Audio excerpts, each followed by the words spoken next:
Hai, saya Sanjani. Di sini saya akan menjelaskan mengenai apa itu memori.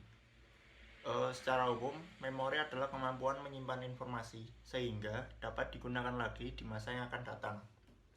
Menurut King, memori adalah tempat penyimpanan informasi melalui proses encoding, storage, dan retrieval seiring berjalannya waktu. Nah, apa itu encoding? Nah, encoding itu proses pengubahan informasi menjadi simbol-simbol atau gelombang-gelombang listrik tertentu sehingga dapat disimpan di otak. Kemudian ada storage atau penyimpanan. Nah, penyimpanan ini dilakukan setelah encoding selesai. Kemudian ada retrieval, yaitu memanggil kembali informasi yang telah disimpan. Lalu ada 3 jenis memori. Yang pertama itu sensory memory. Kemudian ada memori jangka pendek atau short term memory. Kemudian ada memori jangka panjang atau long term memory. Untuk sensory memory sendiri adalah proses penyimpanan memori melalui jalur syaraf-syaraf sensoris yang berlangsung dalam waktu yang singkat. Kemudian ada memori jangka pendek, yaitu proses penyimpanan memori sementara. Informasi yang disimpan hanya bertahan selama informasi tersebut itu masih dibutuhkan. Kemudian ada memori jangka panjang. Proses penyimpanan di memori jangka panjang itu relatif permanen. Lalu di memori sensori itu ingatannya itu sangat singkat, yaitu setengah detik untuk visual, 2 detik untuk auditory. Kemudian memuat informasi sensorik memiliki kemampuan yang sangat besar. Kemudian di short memory atau memori jangka pendek itu membutuhkan perhatian, kemampuannya terbatas, kemampuan menyimpan informasi untuk waktu yang singkat, atau akan hilang dalam waktu kurang dari 30 detik atau beberapa detik. Nah, informasi yang disimpan hanya bertahan selama informasi tersebut masih dibutuhkan saja. Contohnya, ketika kita menekan nomor telepon yang baru saja kita lihat di buku telepon. Nah, lalu ada storage di short term memory. Yang pertama itu rehearsal atau pengulangan informasi untuk mempertahankan informasi tersebut di short term memory. Nah, kita cenderung mengubah informasi tersebut pada acoustic codes atau acoustic code. Contohnya PBV atau huruf PBV itu kita sering mengingatnya itu PBV, bukan bentuk hurufnya gitu. Nah, kemudian ada chung atau kesatuan informasi atau sepotong informasi yang disajikan sebagai satu kesatuan arti. Nah, kita itu hanya bisa mengingat 5 sampai 9 chung saja di short term memory. Contohnya ice, winter, spring, lateral, fall, north, dorsal, ventral, west, summer, medial, south. Nah, kita itu tidak mungkin mengingat semua dengan baik. Karena contoh tersebut itu ada 12 chung. Itu tuh sudah melebihi kapasitas short term memory.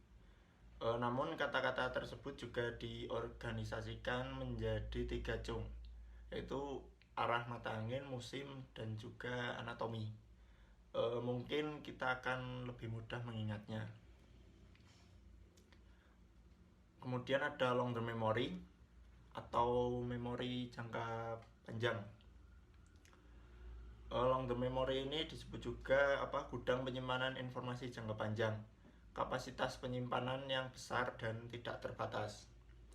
Kemampuan penyimpanan di long term memory ini relatif permanen dan juga menyimpan informasi dengan teratur berdasarkan sistem indeks atau konsep.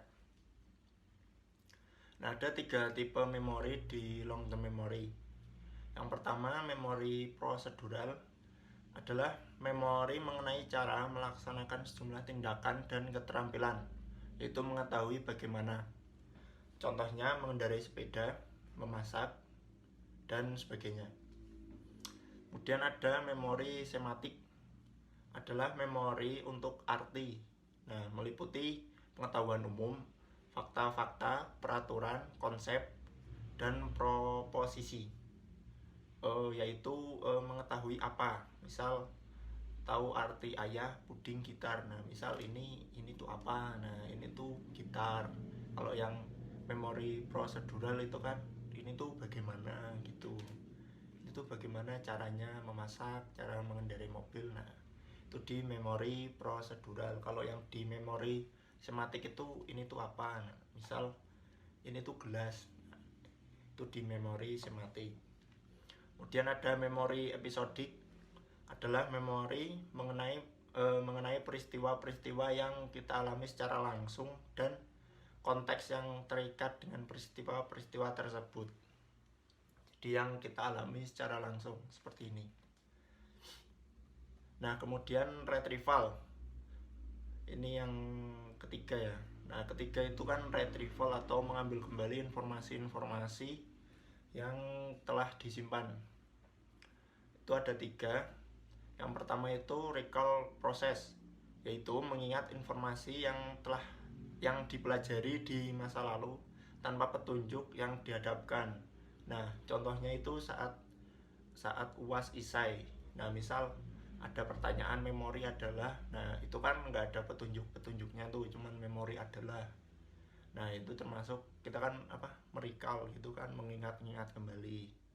Kemudian ada recognition, yaitu dengan petunjuk. Nah, kalau yang recognition ini dengan petunjuk, misal memori adalah A apa, B apa, C apa gitu. Itu kan ada petunjuknya. Jadi kita langsung ingat gitu.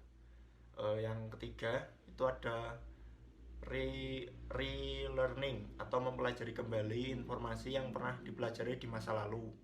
Nah, jika waktu yang dibutuhkan tidak selama sewaktu mempelajari pertama kali, maka berarti kita masih mengingat informasi tersebut. Nah, misal kita di semester 3 ini kan mempelajari tentang memori.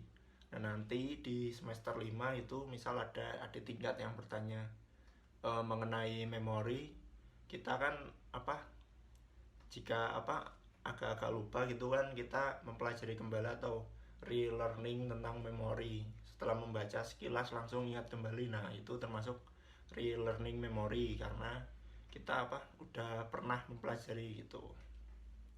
Nah, mungkin cukup sekian dari saya tentang memori. Mohon maaf bila ada salah. Stay safe semua karena masih seperti ini. Musimnya masih COVID di mana-mana. Di rumah saja gitu aja. Pakai masker, 3M dan lain sebagainya lah. Yang penting jaga diri baik-baik. Mungkin selamat tahun baru bagi semuanya. Semoga tahun depan lebih baik. Okay, see you next time and bye.